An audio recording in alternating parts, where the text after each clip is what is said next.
মেয়ে থেকে ছেলে হয়ে গেল পটুয়াখালীর মাদ্রাসার ছাত্রী। আমি হাবিজি মহিলা মাদ্রাসায় পড়ছি, আইসিডিকে মাদ্রাসায়। আমি বাড়ি এসেছি, তারপর রাত্রে ঘুমাইছি, সকালে উঠে দেখি যে আমি চেঞ্জ হয়ে গেছি।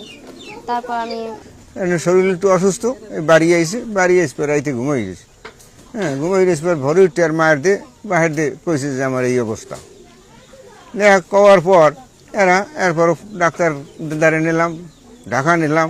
হ্যাঁ, নিয়ে টিয়ে আনতো এই অবস্থা যে আমরা একটু বার চাইলাম যে কি অবস্থা, আইজ হোক আর কাইল হোক পরিবর্তন তো হইতে পারে। তাই এই জন্যে কিছু একটু ভাড় দিয়া ঢাকায় করে আনা হয়েছে। ঢাকা করে ডাক্তার দেখানি হয়েছে, দেখাইতে ওই বাড়ি লইয়ে এসেছি, বাড়ি লইয়ে এই দিয়ে ফের 1 মাস 1.5 মাস হয়ে গেছে, বুঝলেন।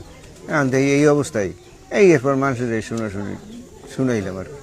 এই মাদ্রাসায় দিতাম, আবার আনতাম, মাদ্রাসায় দিতাম, আবার আনতাম। তো হঠাৎ একদিন থেকে আব্বা আমি অসুস্থ, আমার ভালো লাগে না, আমার বাড়ি নেই। এই বাড়ি আনছি, আনার পর রাত্রি ঘুমাইছে, সকালবেলা উঠে জানতে পারলাম যে সে পরিবর্তন হয়ে গেছে। তারপর আমি কীভাবে পরিবর্তন হয়ে গেল, আমি সকালবেলা আমি নিজেই জানতে পারছি যে আমি পরিবর্তন হয়ে গেছি।